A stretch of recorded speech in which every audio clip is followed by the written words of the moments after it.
Sure, Moroccan guys, Elia, Ubota. We are back. New month, new video. As always, I'm touching on something interesting this month. Two things: interest rates and the budget speech delivered by the Honorable Minister of Finance and Public Enterprises last month. So yes, the first thing is interest rates, which I'm not really gonna go into the nitty-gritties of the numbers. Rather just gonna give a short canvas on where we are at as a country in terms of the interest rates. So yes, last month the MPC Monetary Policy Committee of Bank of Namibia, they made an announcement again increasing the repo rate. Just to go a step back, in 2019, end of 2019, to say, the repo rate was sitting at 3.7%, 3.75%, and by end of 2022, the repo rate was sitting at 6.75%. So if you look at that, it's more than 70% increment, if not 80% increment. So this basically means if you had a loan before 2021, during 2021 you would have felt the pinch of the interest, and during 2022 you had felt the pain of the interest. So this video, I'm just going to give you a few tips on how you can sort of like soothe the pain of the interest rate um, on your income. So um, tip number one: if you have extra money aside, always try to service um, your most expensive debt. um, let's say you have a car loan, you have a home loan, you have a credit card, um, and at the end of the month, when you pay for all those things, you have some extra money left. Take that extra money and service the most expensive debt. Let's say your home loan. Make an extra payment towards your home loan, and it's wise to always specify to your creditor when you are making that extra payment that the payment that you are making is um, for your principal amount. Because what happens is that when you get into a loan agreement, there's something called the amortization schedule. Amortization schedule basically just outlines um, the money that you owe, which is your principal amount. Then there's a column for your interest, which is the interest on the money that you owe. Then there's a balance column, which is your total um, amount now that you owe, an aggregate of your principal and your interest amount. So your interest amount depends on your principal amount. So if you lower your principal amount, you are also going to lower your interest in the future. So if you are still with me, let's go. So always try to make that extra payment towards the principal amount so we can reduce the interest in the future. Tip number two: if let's say you are a couple, married couple, you guys have a home, two cars, let's say two luxury cars, they're all under um, car financing. By the way, do check out my car financing. There's a car financing video that I did on this channel. Just do check that one out as well. It's a very informative video.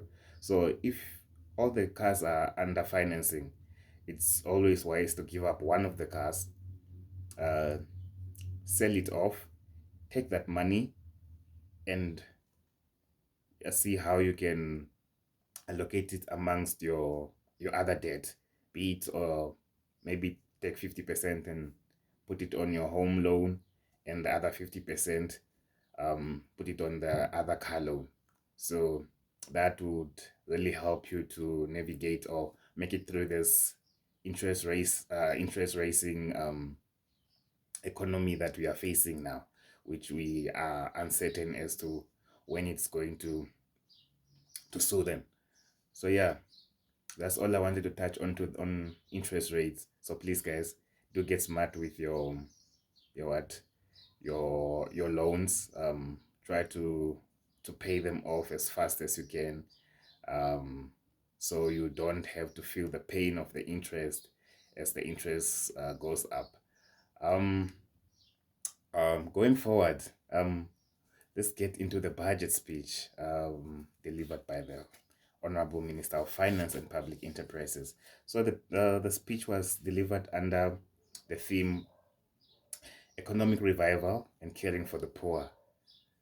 Shoo, yeah, 2023 now.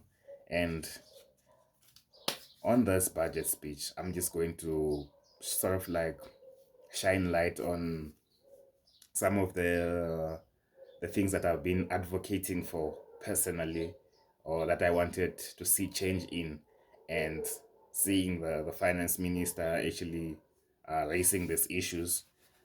um, I thought I could give some, I mean, I could shine some light onto those things. Yes, so the first thing is the increase in old age grant and disability grant. Um, this one is a big one for me personally, because I'm a taxpayer myself. We contribute so much money, not me, but yeah, as taxpayers, we contribute so much money. So it's good that the old age and the people that are disabled are taken care of. And then the other one is there's been 750 million allocated to construction and rehabilitation of educational infrastructure. Part of that 750 million, 200 million is allocated towards the recruitment of new teachers. So we all know there's been so many teachers, teacher graduates who are currently sitting at home with no jobs. So at least there's now 200 million allocated to their recruitment so they can get jobs and change situations in their families and for themselves. So yes, moving forward, there's also been an expansion in the coverage of orphans and vulnerable children grants.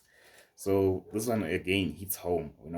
Most of us have uncles and aunts who are not employed, they have kids, and they rely on the vulnerable kids grant.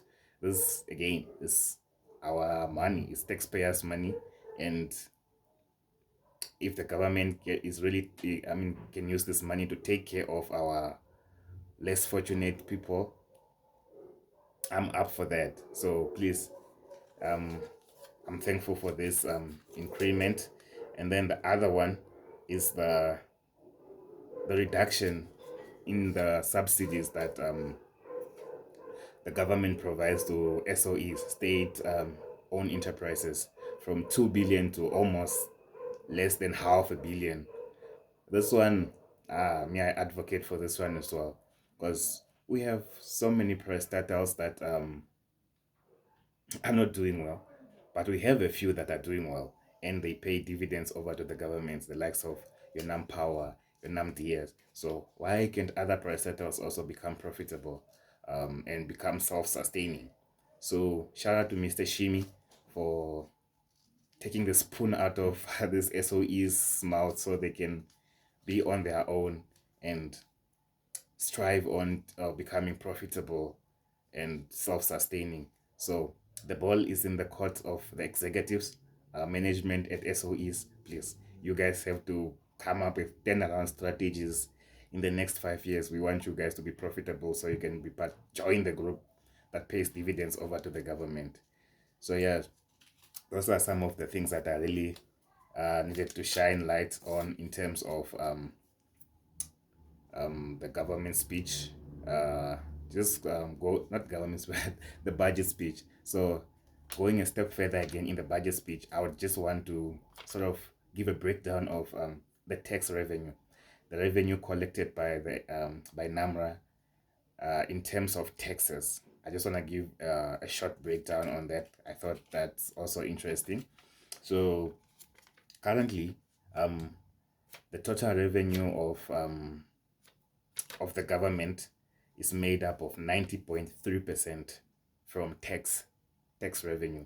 So this tax revenue consists of SACCO receipts, which is revenue from customs and excise, and then your individual income tax, the corporate tax, and what's the other one? Then there's the VAT. So the SACCO receipts being the biggest contributor at 36%, and then the individual income tax being the second biggest contributor at 28%, and then VAT at 22%, and then corporate tax coming through at 13%. So just a small touch on the SACCO receipts. The SACCO receipts is basically money from customs, as I said. So what happened is some countries in Southern Africa came together and came up with a pool where they put all the monies collected from their borders into one pool, and then at the end of the year that money is distributed to these countries in terms of their contribution, sort of like percentage. uh, under this pool, I think we have Botswana, Namibia, Lesotho, Eswatini, and South Africa. So South Africa being the biggest contributor to this pool with 97%, and then Namibia being the second contributor with 1.4%. And yes, that 1.4% happens to be the biggest contributor of our tax revenue currently, and it's estimated to increase in the following year from 14 billion to 24 billion. Yes. So yes, you guys must go do more research on the SACCO receipts if you are interested. So yes, that's how the tax revenue is made up. So the last thing that I'm going to touch on the budget speech is the tax policy and admin reforms that were sort of like proposed by the minister. So yes, number one is again the tax incentive program. The amnesty program is still going on until the end of October 2024. So this program basically was started, I think, back in 2020 to encourage people to register on ITAS and just get to familiarize themselves, or just get to start submitting their returns on ITAS. And it goes as far as now, if you make payments towards your principal amount that you owe NAMRA, they can they can waive your interest and your penalties on those amounts. So yes, so that program is still going forward until 2024. So please make use of it. And then the biggest one that I've been advocating for as well is the increment in the individual tax threshold. So currently in Namibia, if you earn 50,000, you are bound to pay tax. So this threshold is being increased from 50,000 to $1 below 100,000. So starting next year, just if you earn below 100,000, you'll not be paying tax. But for me, my suggestion was at least 150,000. But yes, Mr. Shimi, 100,000 is also fine for now. But hey, let's not park it there. Going forward, we should see how we can revise this again, because I feel like still 100,000 it's not a lot as well still, you know. So yeah, guys, that's all on what I wanted to touch on this month.